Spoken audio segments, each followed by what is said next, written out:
그러면 지금부터 여러분들 우리 GS 2기의 모의고사로 시작하는 1회차 인사노무관리 강의 시작하도록 하겠습니다. 여러분들하고 같이 합격으로 달려가는 정준모 노무사입니다. 반갑습니다. 예.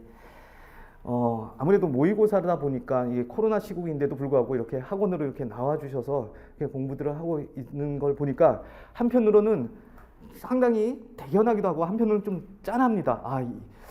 이런 어떤 환경이 아니었다라고 그러면 아주 편하게 와서 공부할 수도 있었는데 지금은 이게 이런 사람들이 모이는 자리로 온다는 것 자체가 리스크거든요. 근데 그 리스크들을 감당하면서도 이렇게 뜻을 이루기 위해서 이렇게 오셨다는 것에 대해서 제가 아주 기특하다.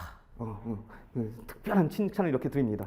저에 대한 소개는 우리 GS 연기에 인사나 경조 강의를 보면은 제가 어떤 일들을 했다라는 이런 부분들을 여러분들이 이렇게 좀 자세히 들을 수가 있습니다. 저는 계속해서 지금 거의 한 5년째 이렇게 경영 컨설턴트이고 또 노무사고 그렇게 해서 아직도 현직에서 있으면서 계속해서 조직을 바꿔나가는 그런 일들을 이렇게 하고 있습니다. 근데 저는 이 강의를 하고 있는 이유가 여러 가지 이유들도 있겠지만 어떤 점에서 그럼 좀 차별화가 돼야 되느냐라고 이렇게 봤을 때 이거예요. 저는 마치 수술을 안 해본 사람에게 수술을 어떻게 해야 되느냐 이거예요. 회사를 운영해보지 않은 사람들한테 회사를 어떻게 운영해야 되느냐를 배운다. 자, 그것이 과연 얼마만큼 현실에 적용 가능성이 있을까라고 했을 때 저는 수술을 해본 사람, 회사를 운영해본 사람, 그리고 회사를 그렇게 컨설팅을 해본 사람들이 학교에서 얘기하는 얘기들, 책에서 얘기하는 것이 과연 어떤 의미들을 가지고 있는 것인지에 대해서 그걸 풀어줄 수 있는 사람들이 있어야 된다고 생각합니다. 왜 그러냐? 저는 여기도 나왔지만 저는 인문대 출신이에요. 회사 경험이 없었지만 처음에 컨설팅 회사를 들어가서 저는 좋은 멘토들을 만나면서 제가 이 2년 차부터 제가 거의 팀을 이끌고 나가다시피 이렇게 하면서 일들을 해왔거든요. 그리고 우리나라 IMF 이후에 4대 그룹의 어떤 기본적인 인사제도의 틀들을 만드는 작업에 다 제가 손길이 이렇게 다 있습니다. 그런 걸 통해서 이것이 현실에서 그것을 다 100% 좋은 일만 한 것은 아니에요. 사실 제가 노무사가 된 이유가 뭐냐면은 제가 그렇게 철없이 막 이렇게 외국의 것들 좋은 관행이다, 선진 제도다라고 하는 것들을 철없이 들여놨던 것들이 나중에 부작용을 겪는 경우들도 엄청 많이 봤던 거죠. 그러면서 거기에서 어떻게 그러면 이제 인사나 노무라는 이 부분들이 그 사회의 역사적인 어떤 그런 과정들을 거치면서 다 달라지고 있는데 그걸 어떻게 반영시켜 줘야 되느냐라고 했을 때 그런 것들에 대한 고민을 결국은 노무사라는 이 제도 속에서 이것이 우리의 문화와 역사와 법과 제도를 벗어나서 다른 사람들 거 그냥 끌어와 봐야 아무런 소용이 없구나라는 이런 부분들을 느꼈기 때문에 이제 이쪽으로 들어와서 제가 그래서 우리나라에서도 이렇게 노사 관계에서 가장 힘들었다고 하는 쌍용 자동차라든지 이런 데들 또 엊그제는 또 그 쌍용 자동차와 유사하게 그럼 우리나라 역대의 그 노사 제도에서 그 갈등이 심했던 또 그 조직에 들어가서 또 컨설팅을 이렇게 쭉 하고 이러고 왔었는데 자 그런 부분들에 대한 경험들이 저는 우리 같이 공부를 하고 나중에 저희 후배가 되실 후배 노무사님들이 그런 저의 경험과 노하우들을 같이 공유해 보는 것이 매우 중요하다. 안 그러면 여러분들이 어디 가서 이런 것들을 여기 책에 있는 내용이 실제적으로 뭐야 라고 하는 이 부분들을 알 방법이 없습니다. 실제 그 일을 해보지 않는 이상에는. 근데 간접 경험이라도 이렇게 해보고 여러분들이 들어가셔야지. 우리 노무사라는 게 뭡니까? 자격사로서 전문성이 있다라고 그래가지고 어떻게 보면 다른 사람들이 우리한테 의견을 구하고 우리한테 의존을 하는데 나는 몰라 사실은. 시험만 합격했을 뿐이야. 자 이렇게 돼서 실제로 노무사들을 고용했다가 실망해가지고 컴플레인하는 수없이 많은 저희 자문사들을 이렇게 만납니다. 안 쓰려고 그랬다 노무사 안 쓰려고 그랬는데 할 수 없이 썼는데 여기 잘 쓴 것 같다. 제가 여기 있는 공공기관 중에 하나 더 갔더니 처음으로 외부에서 들어온 사람들이 제대로 이해를 하고서 뭔 일을 하는 것 같다. 이 얘기들을 이렇게 하시더라고요. 우리는 그런 노무사들, 그런 노무사로서 또 그런 컨설턴트들, 전문가가 이렇게 돼야 될 필요가 있습니다. 그래서 이런 부분들에 대해서 제가 모든 것을 다 이렇게 이 강의라는 시장에서는 전달해 주지는 못하지만 저는 그래요. 여러분들하고 저하고의 관계가 그냥 단순하게 시험을 합격하기 위한 합격 기술자로서의 관계가 아니라 그 노무사랑 동행 카페라는 걸 통해서 저는 그냥 여러분들이 공부하겠다 합격하겠다라고 그러면 합격할 때까지의 무한 서비스가 되는 것이고, 그 이후에도 저하고 계속해서 이러면서 저하고 선생님 같이 컨설팅해요. 제가 컨설팅 하는데 이런 부분들이 잘 모르겠는데 선생님 이거 뭐 어떻게 하면 좋을까요? 이런 것들이 이어져야 된다라고 생각합니다. 자, 그렇게 됐을 때 그게 바로 나중에 여러분들이 진짜 노무사가 이렇게 되었을 때 사회에서 노무사가 뭐 하는 거예요? 노무사들 좀 사짜 냄새 나지 않아요? 이런 것들에서 벗어나서 우리 노무사님들 진짜 대단하시더라고요. 진짜 도움이 되더라고요. 하는 그런 노무사들이 많이 생겨야 되고, 그런 사람들이 생겼을 때 우리 직역에 대한 이런 부분들의 가치도 올라가고, 우리 직역에 대한 가치가 올라간다는 것이 결국은 우리 노무사들의 수입도 올리는 어떤 그런 기본적인 조건이 된다는 겁니다. 자, 그걸 하기 위해서 이렇게 하는데, 사실 GS 2기는 어떻게 보면은 이제는 답안지를 쓰기 위한 그런 그 타이밍이기 때문에 여러분들이 GS 0기와 1기, 0기라고 하는 것은 교과서를 통해 가지고 결국은 시험의 처음부터 끝까지 당겨야 되는 어떤 내용들이 뭐냐에 대한 것들을 교과서를 가지고서 우리는 이렇게 보게 되는 겁니다. 저는 그래요. 뭐 아까 여기 또 저희 노무사 저보다는 선배인데 저보다는 나이가 어리신 우리 신현표 노무사님 또 옆방에서 강의하고 계시지만 그 신현표 노무사님하고 그런 얘기들을 쭉 하면서 그래요. 그렇지. 정말로 연구하시고 하셨던 그런 교수님들, 학자들이 쓴 책과 수험가에 있는 저를 비롯해서 자기나 이런 강사들이 쓴 책을 동일한 레벨에서 놓고서 볼 수가 없다. 그러면 결국은 우리 출제자들이라든지 이런 사람들이 과연 신림동에 있는 강사들의 책을 놓고서 그걸 참조해가지고 시험 문제를 어떻게 내야 되겠다 이렇게 생각할 것이냐 이겁니다. 절대 그렇지 않다는 거죠. 그러면 검증되고 피어 리뷰, 동료들의 리뷰들을 통해서 이렇게 다 비판의 그 선상에 놓여 있었던 그런 교과서라고 하는 표준적으로 가르쳐야 될 내용들이 적혀 있는 그 교과서를 우리가 연기에 제대로 봐야 되는 거예요. 그래서 거기에서 몇 가지의 교과서들을 이렇게 보게 되면 사실은 모든 내용들이 거의 다 들어오게 돼 있습니다. 자, 그러고 나면 이제 수험으로 들어가야 돼. 그럼 수험으로 들어오기 위해서는 뭐예요? 불리는 게 공부를 자꾸 불려 나가면은 답이 안 나옵니다. 계속 압축시켜 나가야 돼. 압축시켜 나가야 돼. 사실 가장 효과적으로 공부하는 사람은 뭐냐라고 그러면 이런 거예요. 세 문제 찍었는데 세 문제가 다 나와갖고 나는 답안지 16페이지 쓰고 합격했다. 이 사람이 가장 효과적이고 효율적으로 공부한 사람이 되는 겁니다. 즉 우리는 16페이지의 답안지에 나올 것들만 쓸 수 있으면 돼요. 근데 그 16페이지에 나올 것들을 쓸 수 있기 위해서는 우리가 어느 정도 분량의 책들을 봐야 되느냐라고 했을 때 저는 교과서를 넘어선 어떤 그런 것들을 굳이 볼 필요가 없다고 생각합니다. 그럼 교과서를 더 줄여내야 돼. 그래서 줄이고 해서 우리의 최종적인 모습은 16페이지라는 거 안에 내가 공부했던 모든 것들이 다 담겨야 된다. 자, 이 얘기는 우리가 보는 지금 인사노무관리라는 것이 오늘 여러분들이 보셨던 모의고사 문제, 이것은 제가 거의 한 9년째, 9년이 아니라 한 7년째 매 GS 2기 1회차의 문제로 계속 내고 있는 시험 문제입니다. 자, 저가 처음에 이런 문제 냈을 때 수험가에서 이런 문제를 내는 사람들이 없었습니다. 사례형 문제라는 것을 만들 줄도 몰랐고 사례형을 어떻게 엮어내야 되는지도 몰랐어요. 그리고 지금도 사례형 문제들을 만들어내고 있는데 여러분들 나중에 한번 그 자료도 이렇게 다른 자료도 이렇게 갖고 공부를 한번 해보십시오. 그랬을 때 납득이 안 되는 그런 문제들이 많이 있습니다. 저한테 이렇게 갖고 와서 이걸 어떻게 접근을 해야 되는 거냐. 답에는 이렇게 돼 있는데 이게 이렇게 가는 게 맞느냐라고 했을 때 그 사례형의 문제들이 갖춰야 되는 여러 가지 요건들을 못 갖추고 있기 때문에 사람들이 그렇게 여러 방향으로 생각이 뻗쳐지는 그런 경우들이 많이 있어요. 근데 제가 앞으로 우리의 시험들이 옛날에 제가 봤던 시험들보다 훨씬 더 난이도가 높아진다. 난이도가 높아진다라고 하는 것은 난이도를 높이는 방법이 첫 번째는 뭐냐라고 하면은 질문 자체가 어렵게 만드는 경우가 있어요. 두 번째로는 그것이 이제 이렇게 사례형이 나오면서 도대체 뭘 물어보는 건지도 잘 모르게 만드는 그런 형태로 이렇게 가게 됩니다. 지금은 우리는 어떻게 보면 질문을 조금 어렵게 만든다거나 아니면 사례를 일부 섞어서 이렇게 하지만 아직까지는 쉬운 형태로의 어떤 그런 문제가 이렇게 나와 있습니다.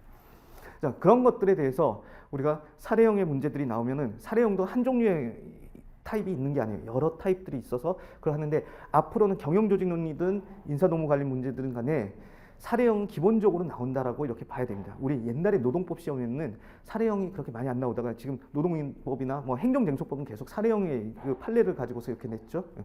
우리 인사노무, 경영조직노무도 그렇게 될 거예요. 자, 그런데 거기에 있어서 사례형이 전혀 어려운 문제가 아니다라는 거지. 우리가 기본적인 어떤 그 지식들이 있다라고 보면 사례형이라고 하는 거는 사례에서 준 내용을 우리가 알고 있는 지식하고 매칭시키기만 하면 되는 거예요.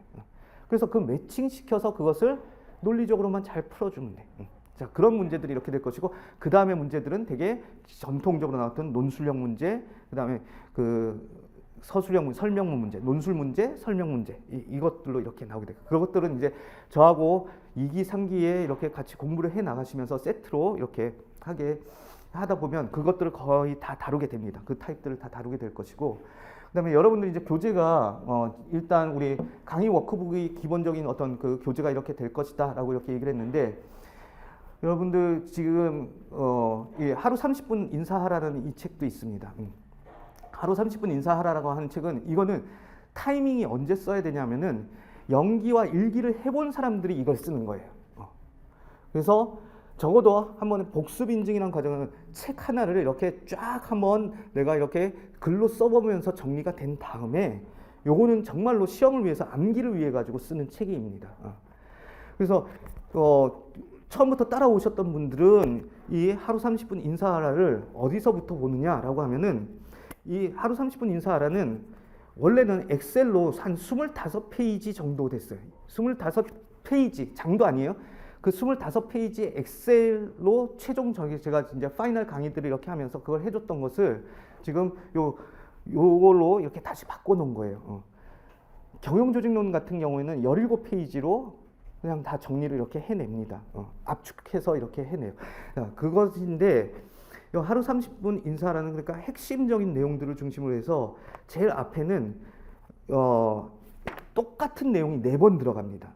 1부, 2부, 3부, 4부가 있는데, 그래서 그 1부에는, 1부가 답안지인 거죠. 뭐 저는 이렇게 공부를 이렇게 했다. 그러니까 각각의 주제들에 대해서 어떤 식으로 해가지고 그것들을 암기하기 위해서 어떤 식의 두 문자들을 이렇게 활용해 나가면서 이렇게 했다라는 이런 부분들이 있는 거예요. 그 다음에 두 번째 2부에서는 뭐냐라고 하면은, 그러면 거기에서 1부의 어떤 두 문자들을 제외하고서는 뭐 그 다음에 전체 문장을 써야 된다. 3부, 4부에서는 그런 부분들이 이제 더 많이 비어 있는 그런 형태로 되는데, 공부를 하실 때 순서적으로는 우리 강의를 따라오시는 분들 같은 경우는 4부부터 먼저 하는 겁니다. 4부가 몇 페이지냐면은 194페이지, 3페이지에 이렇게 있게 돼요. 자, 그래서 그 4부에 있는 그 빈칸들을 채우는 것이 목표가 됩니다. 그래서 이걸 여러분들이 일단 쓰고 난 다음에 다시 한번 비교를 해보세요. 앞에 나와 있는 그 1부에 나와 있는, 전체가 다 나와 있는 내용들, 이 답안지와 같은 그 부분들하고 비교를 해가면서 꼭 저처럼 써야 되는 것이 아니라, 그것이 내가 편하게 쓸 수 있는 어떤 그런 문장 형태로 이렇게 쭉 나오게 이렇게 돼야 됩니다. 그리고 이제 3기 때 가서는 이제 3부를 오히려 이렇게 해서 그 복습 인증을 계속해서 이렇게 쓰는 연습들을 하고 있도록 이렇게 됩니다. 그런데 연기나 일기를 이렇게 거쳐오지 않으신 분들 같은 경우에는 워크북에 있는 그 질문들에 대한 답을 다 문장으로 쓸 수 있어야 됩니다. 그래서 그 워크북을 계속해서, 그래서 핵심적인 것들이 뭐다라고 하는 것들에 대해서 제가 다 이거 알고 있어라고 이렇게 해놓은 것이기 때문에 그 워크북에 나와 있는 질문들을 쭉 이렇게 답을 달아보십시오. 그럼 제가 이 시간 끝나고 나서 다른 이전에 공부하시고 합격하셨던 분들이 그것들을 어떻게 복습 인증들을 해오면서 노트 정리들을 했던가 하는 것들, 그 자료들을 이렇게 기증해주고 간 것들이 있어서 그거를 가지고 와서 여러분들이 볼 수 있도록 그렇게 할 겁니다. 그래서 그런 것들을 보시면서 이렇게 하면 되고, 그 다음에 우리 노성봉 변호사가 이 수험가이를 떠나면서 저희한테 준 마지막 선물이 이 책입니다.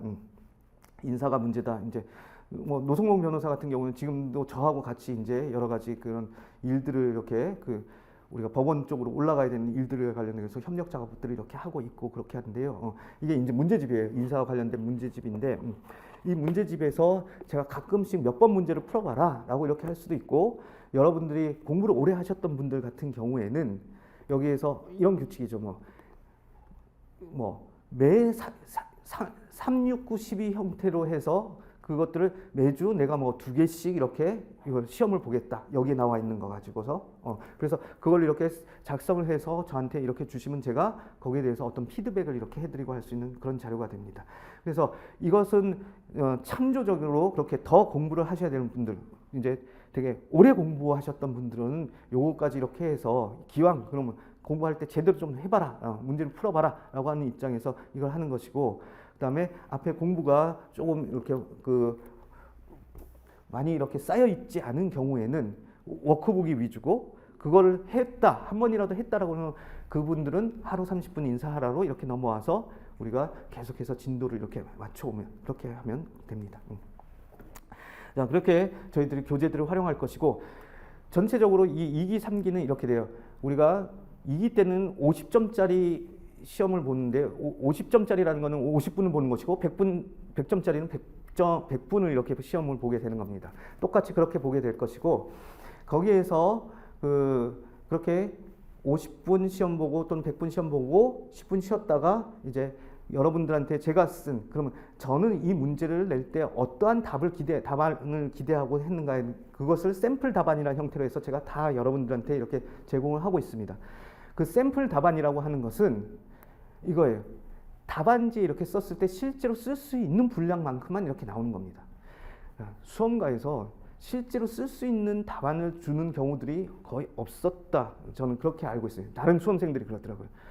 선생님들이 이렇게 나눠주는 자료는 보면은 공부하라고 나눠준 것이다 라고 이렇게 얘기하는데, 단순히 공부하라고 나눠준 자료면은 이미 책이 다 있잖아요. 뭐 그걸 굳이 또 똑같이 이렇게 해줄 필요가 없다는 거죠. 저는 그러면 실제로 문제의 취지에 맞춰서 답안지에 쓴다라고 그러면 어떻게 쓰는 것이 균형 잡힌 답안지를 쓸 수 있게 되는 것이고, 가능하냐, 손으로 썼을 때도 가능한 그것이 나올 것이냐 라고 하는 그것들을 이렇게 합니다. 그래서 제가 샘플 답안도 보면은 여러분들 그 한 페이지가 여러분들의 답안지의 한 페이지의 분량하고 똑같습니다. 자, 그렇게 해서 이것들이 나가게 이렇게 됩니다. 그래서 그걸 가지고 강평을 하면서 여러분들하고 어떻게 답안지가 완성이 돼야 되느냐, 이런 부분들을 이제 계속해서 여러분들이 낸 그 모의고사 답안지를 가지고서 첨삭을 해주고 피드백을 이렇게 해줄 겁니다. 근데 여러분들 점수는 저는 안 매깁니다. 여러분들이 낸 거에서 그 점수가 의미가 없기 때문에 안 냅니다. 제가 만약에 50점 줬다, 50점짜리에서 50점 줬다, 여러분들 기분 좋겠죠. 근데 그것이 실제 시험장에서의 50점이라는 걸 보장하냐 이거죠. 35점을 줬다. 자, 이 연관관계가 그렇게 뚜렷하지가 않습니다. 매년 시험 보고 나오면은 모의고사 때 그렇게 잘하던 사람이 떨어지고 자기는 맨날 밑에서 벌벌 겼는데 그에 합격하고, 자, 그 얘기는 결국은 그런 어떤 점수에 의해서 뭔가가 이렇게 돌아갔던 이런 부분들이 정확성이, 타당성과 신뢰도가 상당히 떨어질 수 있다는 거예요. 대신 저하고 우리 합격생들이 이렇게 해주는 피드백은 무엇을 더 개선해야 된다는 그 개선점을 계속해서 얘기를 해줄 겁니다. 그래서 그런 형태로 이렇게 가기 때문에 점수는 없다. 피드백, 커멘트들이 달릴 것이다. 이렇게 갑니다. 그렇게 해서 하고, 그래서 그렇게 해서 모의고사 보고 그 시간만큼의 되게 강평들을 하고, 그 다음에 나머지 시간에 저희가 이 워크북을 가지고서 이걸 어떤 주요한 내용들이 있었는지를 빠르게 훑어 나갑니다. 그러면 이게 1기 교재, 2기 교재, 3기 교재가 되기 때문에 적어도 워크북을 한 3번 정도는 이렇게 보게 됩니다. 워크북을 3번 보는 동안에 사실은 예습, 강의, 복습 이렇게 이루어지면은 한 기에 3번의 어떤 그 3회독이 이루어질 수 있도록 하는 시스템을 만들려고 지금 그렇게 한 거예요. 그러면 그 3회독이 된다라고 그러면은 우리가 1, 2, 3기마다 그러니까 적어도 9번은 똑같은 책을 보고 들어가는 겁니다. 그래서 시험장에 들어가서 저희 합격생들이 그래요. 선생님, 그 슬라이드 그 페이지 이렇게 딱 떠올랐어요. 그래가지고 거기 있는 이런 부분들이 있어요. 그래서 제가 그걸 화상 지원해줬다. 제가 이렇게 얘기를 합니다. 또는 제가 이렇게 강의하면서 무슨 농담하면서 이렇게 뭔가 이렇게 하면서 그 내용과 관련돼서 이거 했는데 그 농담이 떠오르고 그 내용이 떠오르면서 이거 했어요. 그건 저는 음성 지원이 된 거다. 이렇게 얘기를 합니다. 그래서 화상 지원, 음성 지원 다 되는 그런 공부 이렇게 하는 것이고, 여러분들이 그것들을 잘 이렇게 활용하시다 보면 제 교재들이 그냥 만든 게 아니에요. 그냥 막 짜깁기를 한 것이 아니라 제가 어떻게 하면은 우리 이 워크북의 한 페이지가 저는 25점짜리 문제다라고 생각을 하고서 그렇게 다 작성들을 이렇게 한 거예요. 물론 그것을 벗어나는 페이지들도 이렇게 있습니다만, 그럼 그렇게 됐을 때 과연 얼마만큼의 내용들을 쓸 수 있을 것인가라고 하는 형태로 이렇게 해서 다 생각을 하고서 그렇게 한 것이고, 그것들을 다시 축약한 형태로 만들어 놓는다라고 그러면 우리가 그것이 슬라이드라는 형태로 이렇게 올라오게 될 것이다라고 이렇게 해서 그걸 만들어 놓은 겁니다. 그래서 그런 부분들을 여러분들이 잘 이렇게 활용해 주시면 분명히 도움이 될 거예요. 자,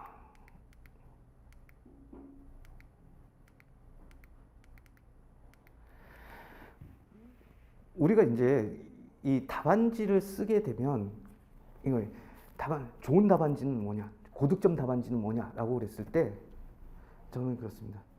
고득점 답안을 받아본 사람들이 왜 고득점이 나왔는지를 알게 될 겁니다.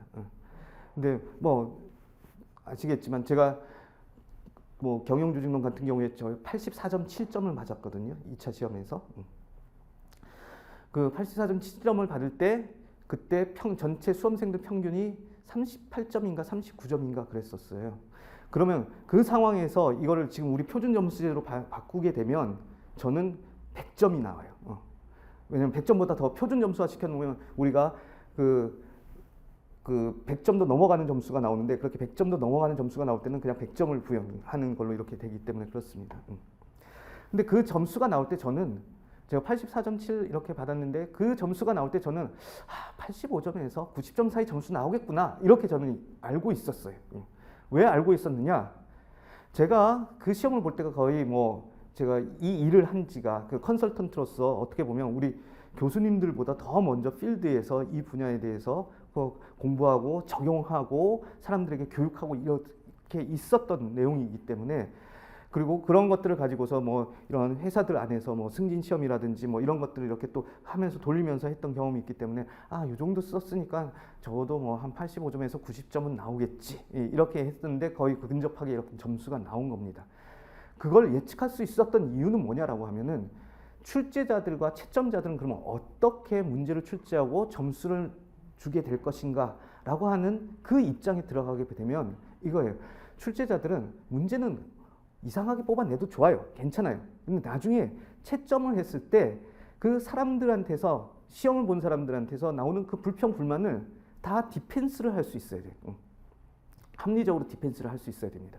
그러면 합리적으로 디펜스 할 수 있기 위해서는 뭐냐라고 하면은, 야, 우리가 그냥 흔히 말하는 꼴리는 대로 한 것이 아니라 우리가 객관적인 기준들을 다 가지고서 적용을 했고, 그것이 한 사람만 그렇게 한 것이 아니라 몇 명의 그 채점자들이 다 그 기준들을 준수해 가면서 그렇게 한 거예요. 그러나 사람들마다 기준이 있다 하더라도 똑같이 점수를 매길 수는 없는 거기 때문에 그 편차들은 있겠지만, 그 편차들에서 오는 여러 가지 불합리한 걸 줄이기 위해서 우리가 평균을 내잖아요. 그래서 그 평균으로 이렇게 낼 수 있도록 하는 그 기준으로서 우리는 이런 기준들을 가지고 있었습니다. 어떤 기준이냐? 제가 우리 시험에다 적용을 해보면 이래요. 여기 앞에 이 부분이 서론, 본론, 결론, 이거는 그러니까 원래 질문에 맞는 어떤 내용들을 잘 구성했느냐라고 하는 거예요. 그래서 여기에 되게 이 내용 쪽에다 한 80%의 비중들을 두게 돼. 우리는 뒀습니다. 이런 기준을 만들어냅니다. 그 다음에 여기 있는 거, 구성이나 분량 이런 부분들은 우리가 답안지의 형식적인 측면을 봤습니다. 이렇게 얘기를 한 거예요. 내용의 80%, 형식의 20%를 봤다. 야, 내용만 봐야 되는 거 아니야? 라고 이렇게 얘기를 할 수 있는데, 우리가 형식도, 아니 노무사가 되고 전문가가 된다는 사람들이 글의 형식도 안 지키고 글을 쓰는 게 말이 됩니까?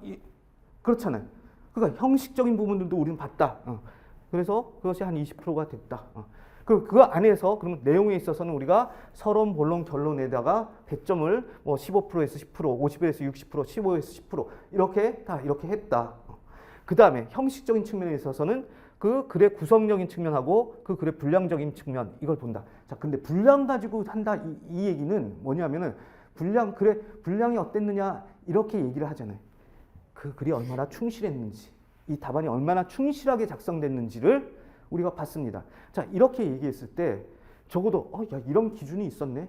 자, 80과 20에 대한 어떤 그런 부분들에 대해서 뭐 왜 80이고 왜 20이냐 이런 논쟁은 할 수 있겠지만, 이 내용과 형식을 봤다는 이 부분들에 대해서 이의를 제기할 사람이 없어요. 이렇게 보면 안 된다.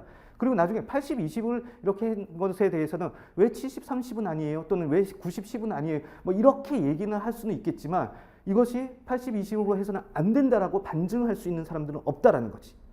자, 그러면 적어도 출제자 채점자들이 이런 기준들을, 엄격한 기준들을 가지고 있었구나라고 이렇게 하는 것이 되는 겁니다.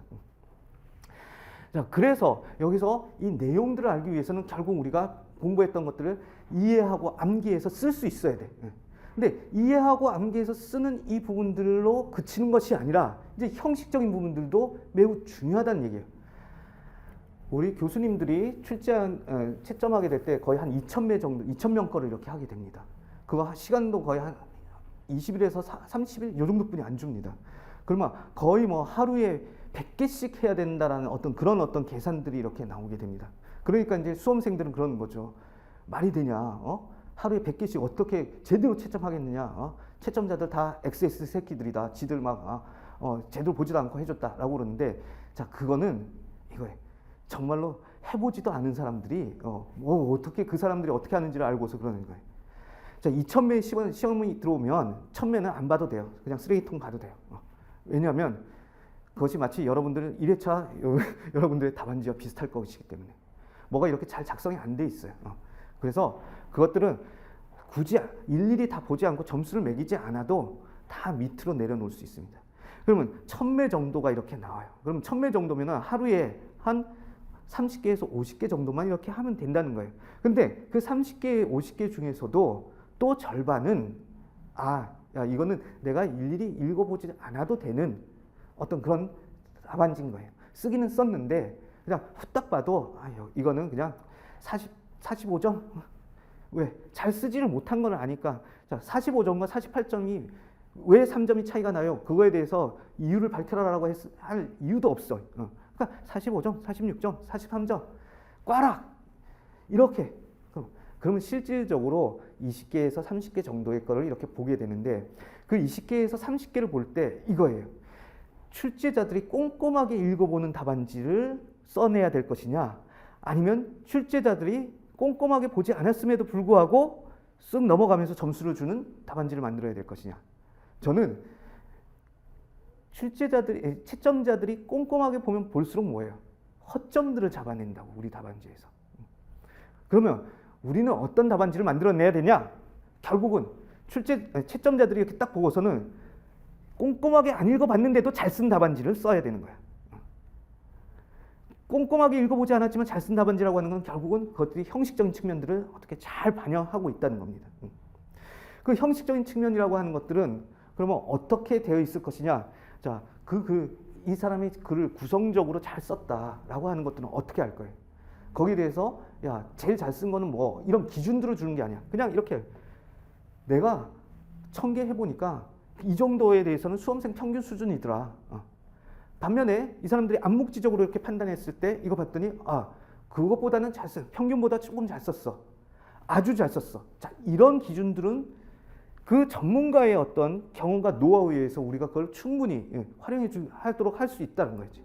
자, 이렇게 하면은 구성에 대해서 우리가 점수가 어느 정도 나왔어요.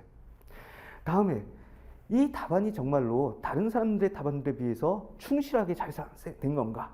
라고 하는 이런 부분들을 보게 될 거예요. 그래서 충실하게 잘 됐는지 안 됐는지 이걸 어떻게 할 거냐? 자, 똑같은 문제가 나갔는데 똑같은 문제에 대해서 답을 썼어요. 자, 여기서 전제 조건 하나. 만약에 두 사람이 있는데 두 사람의 글씨 크기가 똑같다. 근데 글씨 크기가 똑같은데 한 사람은 답안지가 3페이지가 나왔고 한 사람은 답안지가 6페이지가 나왔어요. 질문은 똑같았어요. 그러면 누구의 답안지가 더 충실하다라고 우리는 판단할 수가 있습니까? 당연히 6페이지 쓴 사람의 답안지가 더 충실하죠. 뭐가 더 적혀 있다라는 거니까. 그래서 그렇게 더 충실한 답안지가 어떤 구성적인 측면에서 눈에 잘 띄도록 이렇게 되어 있다라고 그러면 일일이 글자 하나하나, 문장 하나하나, 문단을 다 보지 않더라도 이거 잘 됐네.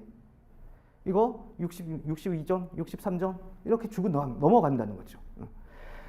우리가 만들어야 되는 답안지가 그런 답안지라는 겁니다. 자, 그러면 여기서 몇 가지 이제 우리가 유의해야 될 점이 있습니다. 첫 번째, 내용에 대해서 기본적으로 우리가 잘 알고 있어야 된다는 건 당연한 거죠. 80%에 대해서. 근데 그 80%를 어떻게 풀어낼 것이냐라고 하는 이 20%가 사실은 더 키가 되는 겁니다. 실질적으로 채점자들은 이런 기준들을 갖고 있다고 하지만 과연 이것대로 할까? 안 그래요. 이것대로 다 여기서 서론이기 때문에 10% 자, 어떤 사람이 글을 썼는데 어디까지가 서론이고 어디까지가 본론이고 어디까지가 결론인지 잘 드러나지도 않아요. 그 짧은 시간에 확 하는 데 있어서. 그런데 이거는 있어요. 대개 우리가 3명의 그 채점자들이 들어가서 채점하고 그걸 평균을 내게 되는데 이 20%의 이 형식이라는 이 부분들을 줬던 거의 의미는 뭐냐라고 그러면 첫 번째 이거예요. 어떤 사람이 평균 60점을 받았어요. 자, 이 평균 60점을 받았다는 것은 최고 점수를 어떤 사람은 80점을 줬었고 어떤 사람은 40점도 줄 수 있다는 거예요. 그럼 같은 답안지에 대해서 무려 40점의 격차가 발생할 수도 있다는 겁니다. 근데 그 40점의 격차가 발생했다 하더라도 이 평균을 중심으로 해서 플러스 마이너스 이 20이 되는 부분들, 이게 왜 이런 차이가 났죠? 저는 이렇게 봤기 때문에 그렇습니다. 형식적인 측면을 고려했기 때문에 그런 건 됐습니다. 라고 이렇게 하면 그것이 크게 이 사람들에 의해서 뭐 왔다 갔다 하는 너무 주관적으로 치우치는 그런 것이다 라고 얘기를 하기가 어려워요. 그렇게 해 나가기 위해서 결국은 답안지에 우리가 갖춰야 되는 여러 가지 요건들 중에 하나가 이거예요. 최적화된 답안지를 만들어내야 돼요. 이 최적화된 답안지가 그럼 뭐냐라고 그러면 우리 시험의 답안지 여러분들 그 오늘 본 답안지 몇 페이지짜리였는지 혹시 보셨어요? 못 보셨죠? 답안지 매수가 몇 개 있었는지. 자, 답안지 매수가 8개 있었어요. 8페이지였어요. 그러니까 그 안에 실제로 쓸 수 있는 거는 앞뒤 표지 빼고 8페이지가 나오도록 이렇게 돼 있었어요. 우리 2기 때 시험 볼 때는, 아니 3기 때 시험 볼 때는 16페이지가 나올 겁니다. 한번 보세요. 그 작년에는 그렇게 나와 있었는데 몇 페이지 있던가요? 8페이지인가요? 아니면 그쵸? 8페이지. 자, 학원에서도 2기 때는 50점 시험을 본다는 것을 알기 때문에 굳이 16페이지짜리 답안지를 나눠주지 않습니다. 산업인력공단도 어떻게 됐느냐? 제가 시험 볼 때는 답안지의 페이지 수가 22페이지였어요. 쓸 수 있는 페이지 수가. 그런데 그것이 몇 년 있다가 18페이지로 줄어들었어요. 그러다가 여러분들이 지금 보시고 있는 최종적인 형태인 16페이지로 이렇게 한 10년 사이에 이렇게 변해왔던 겁니다. 그럼 왜 그 답안지의 페이지 수가 그렇게 줄어드는 형태로 변화가 되어 왔을까? 그 얘기는 실질적으로 100점짜리 문제를 충실하게 썼다라고 그러면 잘 쓴 답안지들이 16페이지 안쪽에 다 떨어졌다는 거죠. 자, 그렇다라고 하면 굳이 16페이지, 사람들이 아무리 잘 써봐야 16페이지 안쪽에서 다 끝난다라고 그러면 그거에 17, 18, 20페이지 이렇게 줄 필요가 없다는 거죠. 차원 낭비니까. 그러면 16페이지에 어떻게 보면 100점이 붙어 있는 거예요. 그런데 저는 그 16페이지가 뭐냐라고 하면은 그러면 한 페이지당 몇 점이냐라고 하면 저는 5점이라고 보고 있는 거예요. 그러면 16페이지니까 거기에 글자가 적혀 있는 것만으로는 80점이 나오는 거예요. 내용으로는 80점이 나오는 거예요. 그리고 실질적으로 여러 가지 그것들을 보고서 전반적으로 파악하는 이런 형식적인 측면이 그 버퍼를 이렇게 출제자들한테 이렇게 자유도를 주는 이 부분이 20점이 이렇게 있는 겁니다. 그래서 우리는 당연히 이것도 잘 써야 되지만 여기에서 점수들을 충분히 따와야 돼. 그걸 하기 위해서 제가 최적화된 답안지가 나와야 된다라고 이렇게 하는 것이고, 자, 최적화된 답안지라고 하는 것은 결국 그거예요. 질문에서 묻는 것들을 다 쓰게 되면은 결론적으로 16페이지 정도가 나오게 돼. 그러면 최소 14페이지 정도는 채운 답안지. 이것이 썼다. 그 정도 썼다라고 그러면 우리가 60점이 넘는 그런 어떤 좋은 답안지가 이렇게 되는 겁니다. 근데 60점이 넘는 답안지가 되기 위해서는 아까 제가 그랬어요. 충실도를 따질 때 어떤 사람은 3페이지를 썼고 어떤 사람은 6페이지를 썼다 이렇게 얘기를 했잖아요. 그 앞에 전제 조건이 뭐였습니까? 두 사람의 글자 크기가 같다였던. 즉 적정한 글자 크기를 가지고서 답안을 잘 충실하게 쓰게 되면 16페이지 안에 끝난다.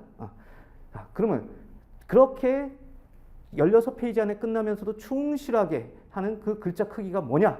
자, 그러면 그게 바로 여러분들 답안지 한 줄에 쓰신 글자 공백을 포함해서 글자의 개수가 35자 플러스 마이너스 3에서 5예요.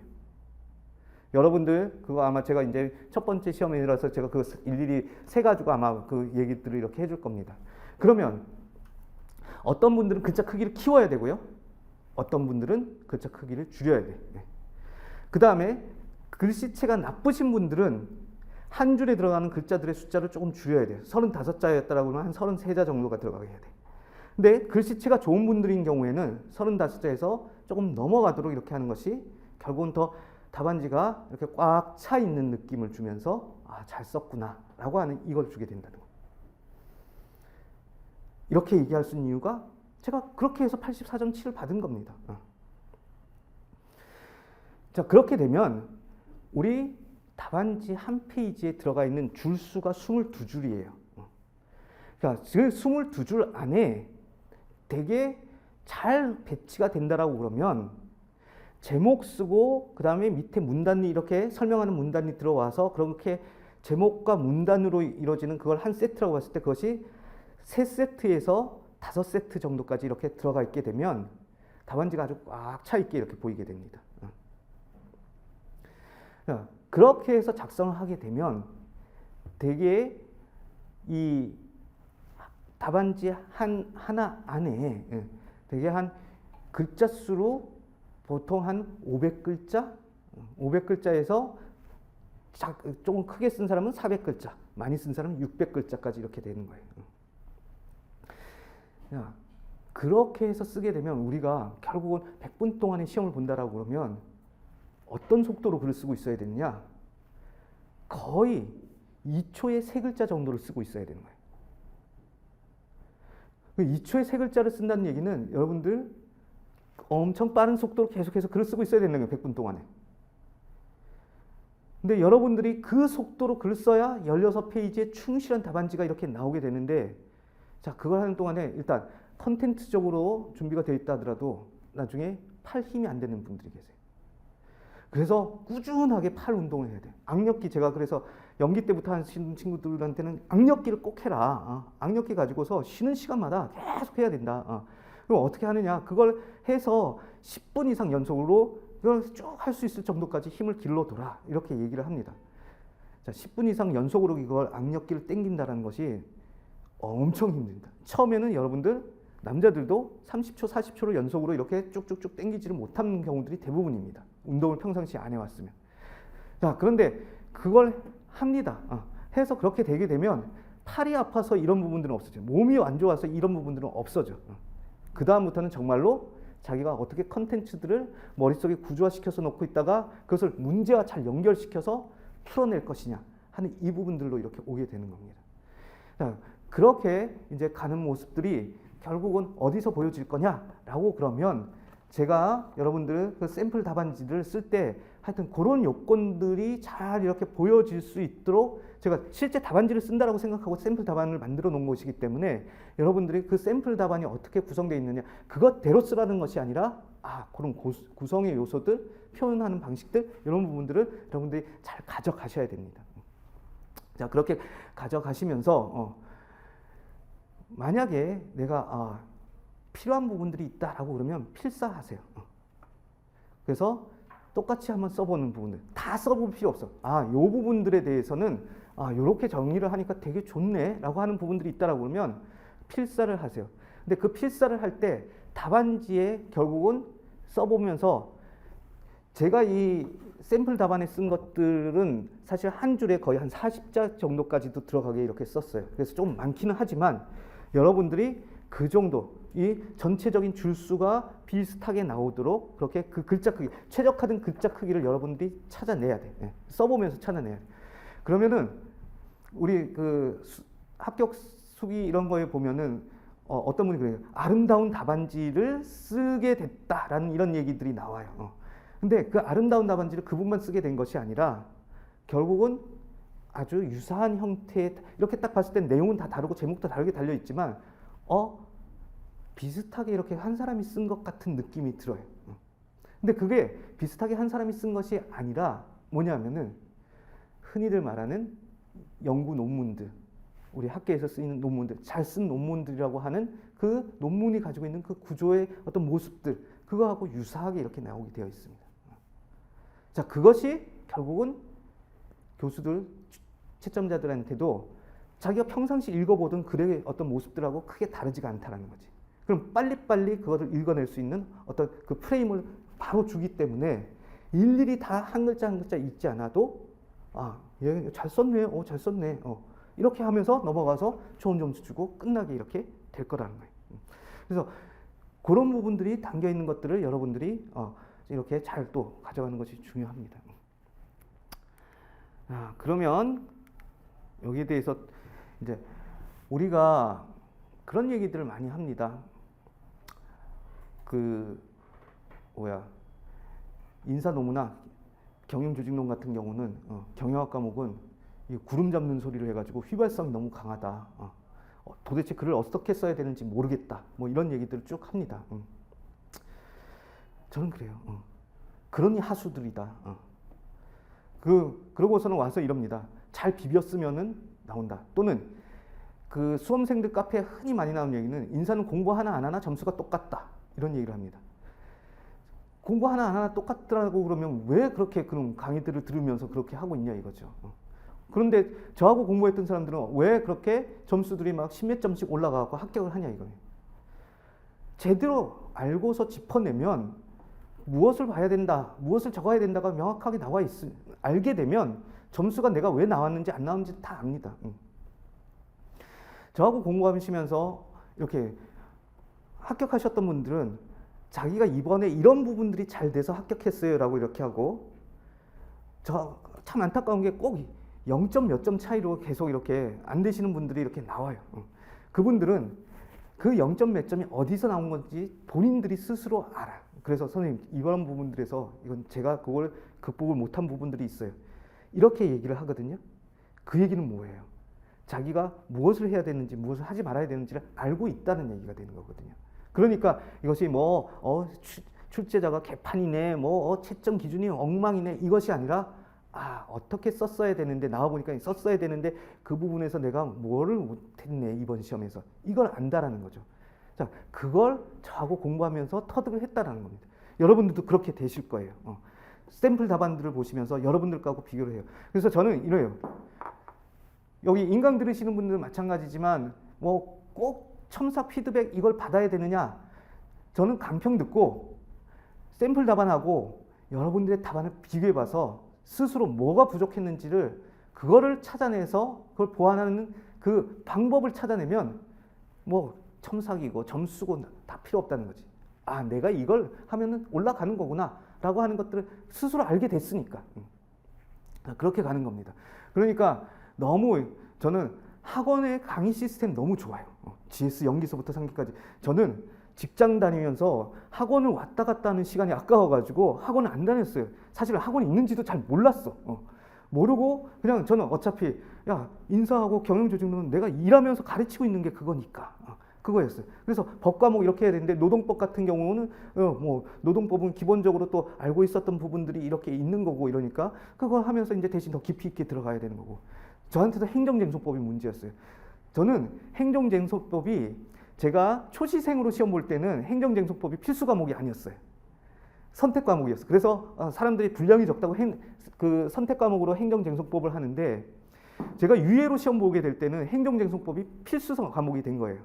그러니까 저는 유예 때 들어오면서 처음으로 행정쟁송법의 책을 이렇게 들여다보기 시작한 거예요.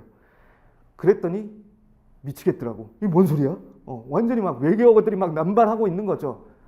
행정청은 알겠는데 처분이 어쩌고 아는 것 같기도 하고 모르겠기도 하고 이러면서 이상한 얘기들이 막 나오고 원고 적고 피고 적고 당사자 소송 어쩌고 그래 하다 보면 되겠지. 근데 제가 그랬지만 아까도 그랬지만 행정쟁송법은 정말로 끝까지 가보지도 못하고 시험장에 들어갔어요. 그런데 그해 법전이 주어졌기 때문에 제가 어떻게 법의 문제들은 풀어나가야 된다는 그 방식들, 문제 해결의 방식들은 알고 있었기 때문에 그걸 그대로 적용해 나가면서 그래도 어떻게 꽈락을 면하는 점수들을 얻어내서 그렇게 합격을 이렇게 했던 겁니다. 자, 그런 것들이 이렇게 법 과목은 어떻게, 우리 경영 과목은 어떻게 하는 이런 부분들을 그 중에서도 저하고 경영 과목들에 대해서는 이렇게 공부들을 이렇게 쭉 해 나가시면서 분명히 여러분들이 큰 변화를 나중에 알게 돼. 매회는 큰 변화가 없습니다. 근데 이 지날 때까지도 참 큰일 났네 그래요. 자, 3기가 끝나갈 때까지도 큰일 났네 그러는데 여러분들이 시험장에 가면은 어느 정도 마음의 안정감이 생기게 이렇게 될 겁니다. 왜? 우리가 어떻게 그러면 경영 과목에 접근해 들어갈 것인가 거기에 대해서 이 틀이 머릿속에 이렇게 있게 되기 때문에 그래요. 백의 필목 종방장난제시. 모든 잘된 글이라고 하는 것들 또는 사회과학이나 하여튼 과학적인 글들이라고 하는 것들은 사람들에게 논리적인 글들은 어떻게 되어 있느냐고 그러면 그 밑에 가장 밑에 구조들을 보면은 대개 이 흐름으로 가요. 자, 내가 나누고자 하는 이 주제들과 관련돼서 배경이나 연역은 뭐였기 때문에 제가 이 글을 이제 쓰게 된다. 근데 이 글에서 쓰고자 하는 주요한 용어와 개념들은 이거다. 이것들이 왜 그러면 지금 시대에 또는 왜 이것들이 회사에서 왜 이것들이 인사라는 학문의 어떤 속에서 중요한 것이냐, 그 필요성과 목적이 뭐냐, 중요성이 뭐냐, 이런 부분들이 이렇게 있기 때문에 이것을 논하는 것이다. 자, 그거와 관련돼서 결국은 회사에서 쓸 수 있는 여러 가지 방법들이라고 하는 것들, 종류, 분류, 유형이라고 하는 이런 부분들이 이런 것들이 있을 수가 있다. 자, 그런 것들은 각각의 방법들마다 이러한 절차, 과정, 프로세스를 거쳐서 이런 문제들을 해결해 나가게 된다. 그런데 각각의 또 방법들이 보면은 다 결국은 장점과 단점들을 가지고 있게 되는 것이다. 그 장점, 단점, 기대효과, 한계점 이런 것들이 있는 것이다. 자, 그래서 우리는 어떻게 보면 이런 것들을 우리 조직에 도입하기 위해서는 여러 가지 제약사항이 있을 수도 있고 전제 조건들이 있을 수가 있다. 이런 것들을 잘 고려해서 적용하려고 그럴 때, 자, 경영자, 관리자, 너네들에게 주는 시사점은 뭐다. 이렇게 글이 흘러오게 된다는 겁니다. 이것이 여러분들 교과서도 이렇게 작성이 되어 있는 겁니다. 물론 이 안에서의 일부의 순서들은 조금 달라질 수 있어요. 그렇지만 일부가 없을 수도 있고 뭐 이렇지만 큰 흐름은 이걸 다 따라서 내려온다고. 여러분 방금 제가 이렇게 뭔가를 얘기했을 때 주제가 없었음에도 불구하고 이런 백의 필목 종방장난제시라는 흐름으로 내려왔을 때 글이 이상하게 가네, 뭐 이 흐름이 조금 자연스럽지 않아, 이렇게 느끼신 분 없을 겁니다. 그렇지 뭐 그렇게 얘기하면 되겠네. 자, 이게 책도 그렇고 논문도 그렇고 우리의 답안지도 가장 밑에 있는, 저는 이제 뭐 영어를 쓰는 걸 좀 좋아해서 백본이라고 하는데 제일 밑에 있는 그 척추에는 이 구조가 이렇게 있게 되는 거예요. 백의 필목 종방장난제시가 있게 되는 겁니다. 그러면 이것들은 뭐냐? 혹시라도 불이타 문제가 나왔다라고 그러면 이거지. 도대체 그 문제를 왜 냈을까? 뭐 도대체 어디하고 연결이 되어 있을까? 그러면 그 물어본 그 개념이라고 하는 것은 내가 알고 있는 범위에서는 이것이 그 개념이다. 이런 부분들을 이렇게 끌고 가겠다.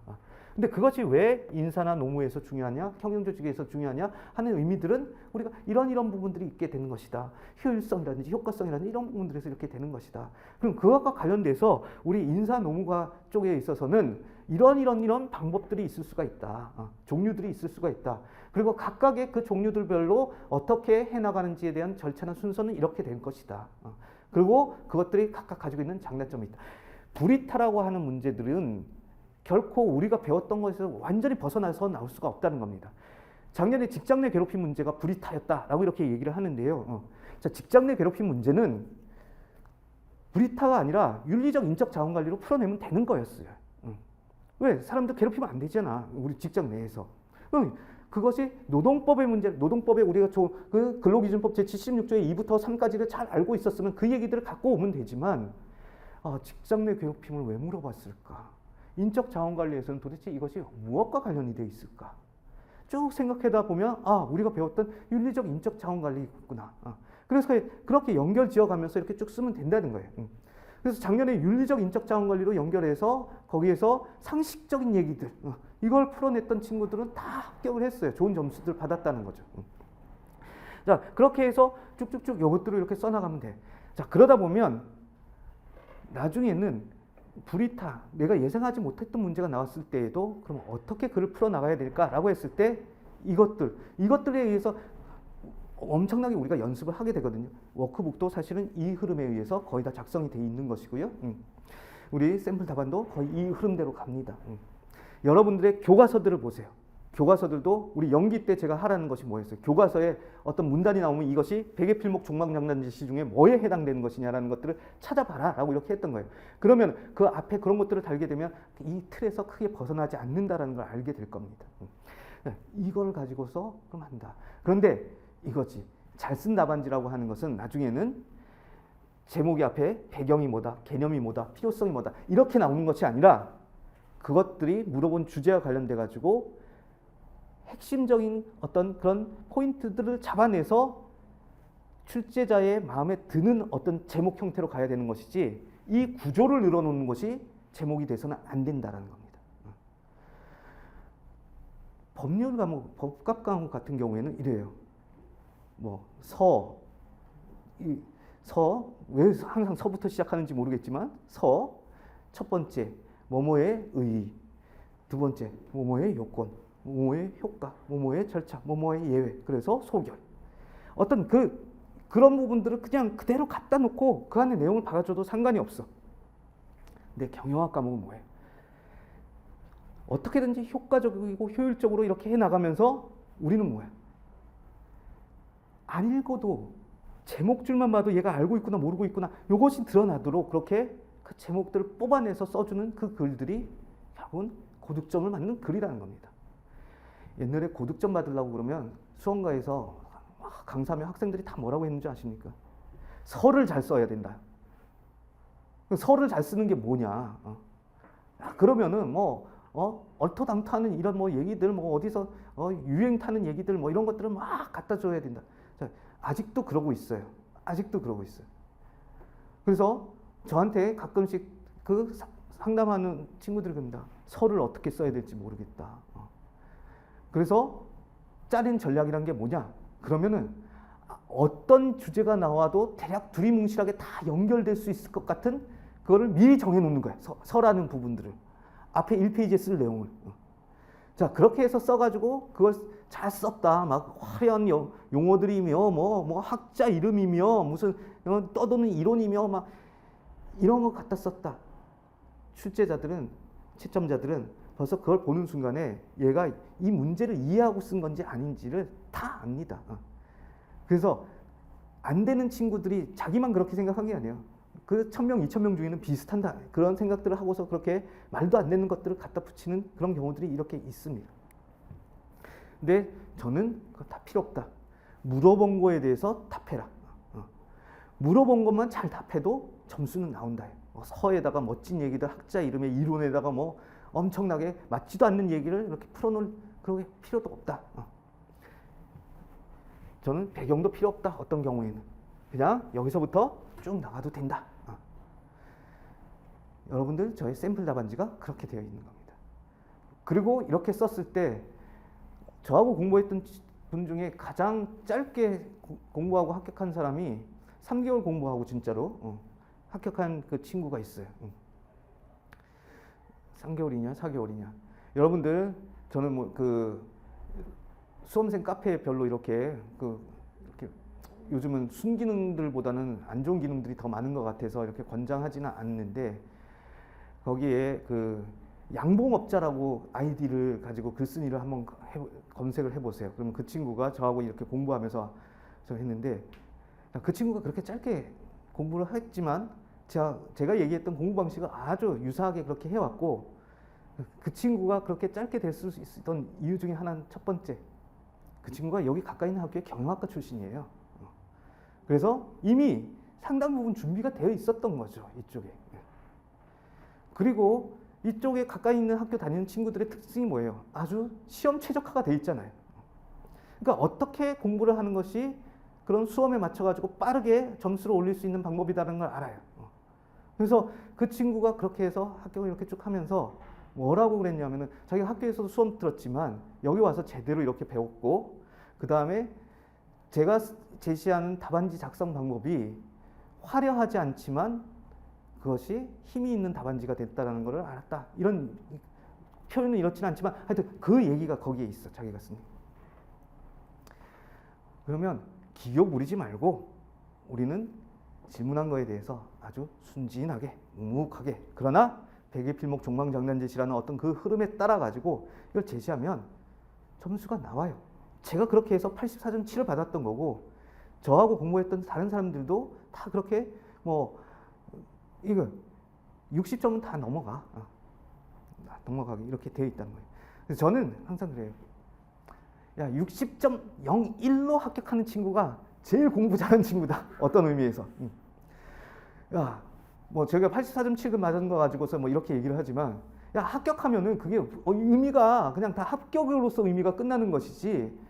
야, 뭐 해가지고 내가 뭐 야, 우리 뭐 66점 평균 66점이에요. 뭐 수석이에요. 뭐 이런 거 해봐야 사회 나가봐. 아무도 그거 인정해주지 않아요. 60.01로 한 친구나 70 몇 점으로 합격한 친구나 오히려 실무에서 그래서 누가 더 문제 해결 능력이 있는데 이걸로 본다는 거죠. 자, 그렇다라고 그러면 뭐 고득점도 고득점이긴 하지만 우리는 그러면 제대로 된 답안지 점수를 얻어내는 그런 답안지들을 이렇게 쓸 수 있게 준비해서 이렇게 가면 된다는 겁니다. 자, 토론이 이렇게 좀 길어졌는데요. 일단 여기까지 하고 우리 10분 쉬었다가 그 샘플 답안지 보면서 과연 이 문제가 어떻게 되어 있는지 이런 부분들을 또 파고 들어가 보도록 하겠습니다.